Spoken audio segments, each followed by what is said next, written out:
Assalamualaikum warahmatullahi wabarakatuh. Para siswa sekalian, pembahasan tentang kimia unsur mencakup 4 hal, yaitu yang pertama adalah mineral penghasil unsur. Kemudian cakupan berikutnya adalah beberapa proses untuk memperoleh unsur. Kemudian yang ketiga adalah sifat-sifat unsur, dan yang keempat manfaat atau kegunaan unsur. Mineral-mineral penghasil unsur.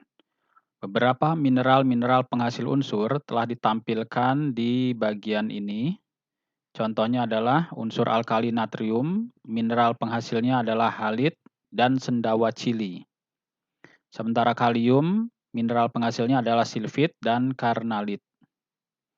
Kemudian berilium, mineral penghasilnya adalah beril dan krisoberil.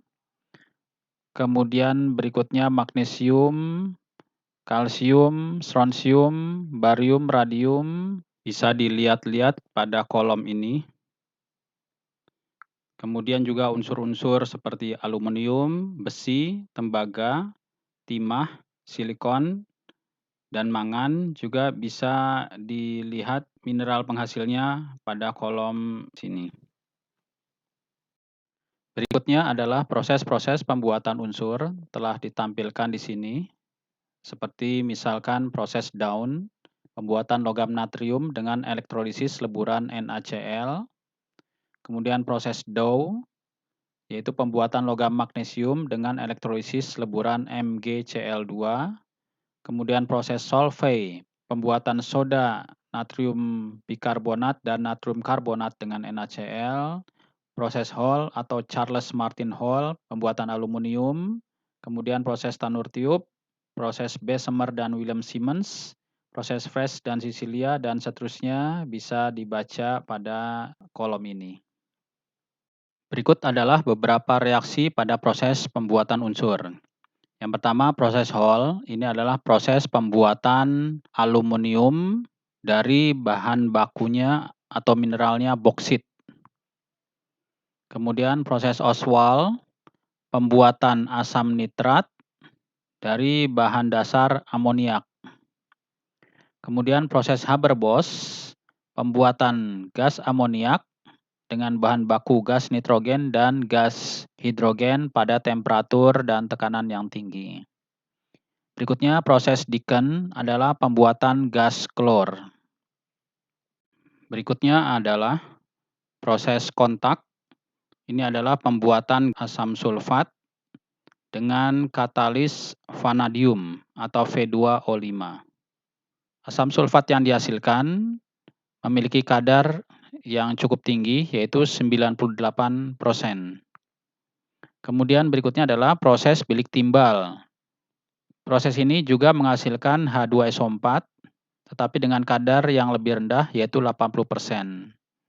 Proses bilik timbal menggunakan katalis NO dan NO2. Kemudian berikutnya adalah proses Waller. Proses Waller merupakan proses pembuatan fosfor dengan bahan baku amonium klorida. Berikutnya adalah pembahasan tentang sifat-sifat unsur. Yang pertama adalah unsur-unsur alkali. Unsur-unsurnya terdiri dari litium, natrium, kalium, rubidium, caesium, dan francium. Untuk yang francium bersifat radioaktif. Unsur alkali memiliki elektron valensi berjumlah 1, sehingga mudah untuk dilepas. Karena mudah dilepas, maka unsur alkali bersifat sangat reaktif. Jadi tidak ditemukan di alam dalam keadaan bebas. Karena dia mudah bereaksi dengan unsur-unsur lain, misalkan dengan halogen membentuk garam yang mudah larut dalam air.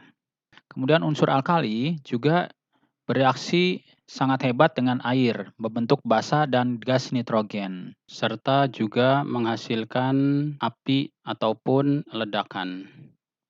Nah, karena elektron valensinya hanya 1, maka ikatan logamnya hanya mengandalkan pada kekuatan 1 elektron, sehingga logam-logam alkali bersifat lunak, mudah untuk diiris atau dipotong menggunakan pisau. Nah, karena logam-logam alkali cenderung melepas elektron atau disebut dengan peristiwa oksidasi, maka logam-logam alkali bersifat sebagai reduktor yang kuat, yaitu memiliki daya produksi yang kuat. Unsur-unsur alkali dapat dikenali dengan uji nyala, yaitu menghasilkan spektrum warna nyala yang khas. Contohnya litium ketika dibakar dengan api akan menghasilkan spektrum berwarna merah tua, natrium berwarna kuning, kalium berwarna ungu, rubidium berwarna merah kebiruan, cesium berwarna biru. Berikutnya adalah sifat-sifat unsur dari alkali tanah. Unsur alkali tanah terdiri dari berilium, magnesium, kalsium, strontium, barium, dan radium. Untuk radium bersifat radioaktif. Unsur alkali tanah masih tergolong sebagai unsur yang reaktif, namun kurang reaktif dibanding logam alkali. Kereaktifan dengan air pun sudah mulai berkurang. Kemudian unsur-unsur alkali tanah dapat dikenali melalui uji nyala, di mana akan menghasilkan spektrum warna nyala yang khas ketika dibakar dengan api. Contoh, berilium menghasilkan spektrum warna nyala putih, magnesium akan menghasilkan spektrum nyala putih, kalsium jingga, strontium merah, barium hijau, kemudian untuk radium yang bersifat radioaktif warnanya merah. Berikutnya sifat-sifat unsur halogen. Unsur halogen meliputi F, Cl, Br, I, astatin. Untuk unsur diatomik, F2 wujudnya gas, Cl2 wujudnya gas, Br2 cair, I2 padat. Dan astatin bersifat padat radioaktif. Kemudian warna unsurnya untuk F2 warnanya agak kuning, Cl2 kuning kehijauan, Br2 coklat kemerahan, I2 berwarna ungu. Kemudian kelarutannya dalam air, F2 sangat larut, bahkan mengoksidasi air, Cl2 larut, Br2 masih larut, I2 atau yodium tidak larut.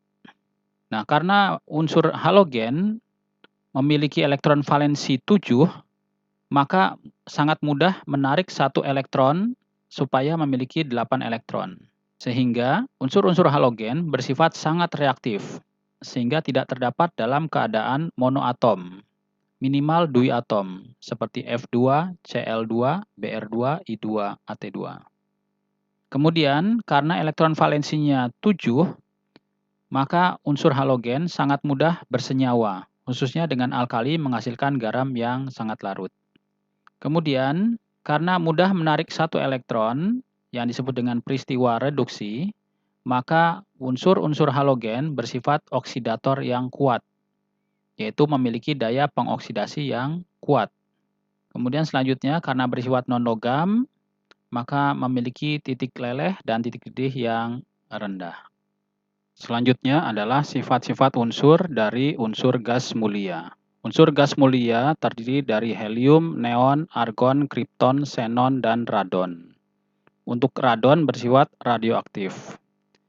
Unsur gas mulia sudah memiliki 8 elektron di kulit terluar atau sudah oktet dan duplet untuk helium.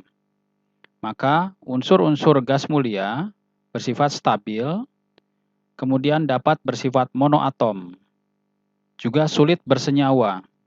Bahkan senyawa dari helium, neon, dan argon belum ada yang berhasil dibuat.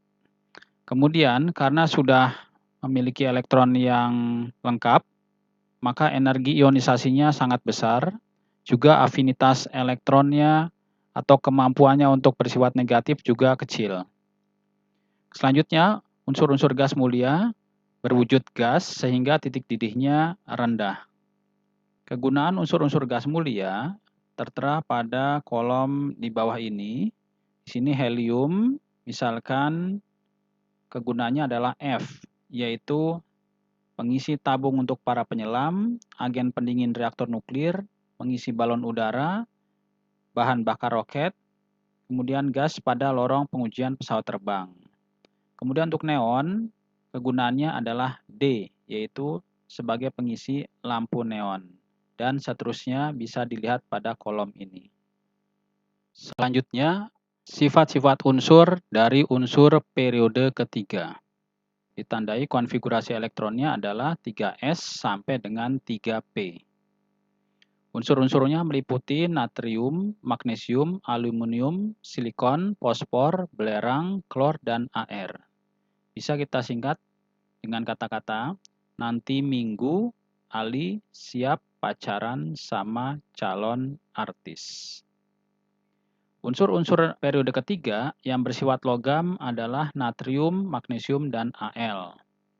Sementara unsur yang bersifat metaloid atau semilogam adalah silikon, sehingga sering dipakai sebagai bahan semikonduktor. Kemudian unsur-unsur yang bersifat non-logam adalah fosfor, belerang, klor, dan argon. Unsur yang bersifat amfoter adalah aluminium. Kemudian unsur yang terdapat bebas di alam dapat bersifat mandiri adalah belerang dan gas argon. Nah, untuk aluminium merupakan logam yang tahan karat karena permukaannya tertutup lapisan oksida. Dari kiri ke kanan, kekuatan asamnya meningkat, sebaliknya kekuatan basanya menurun.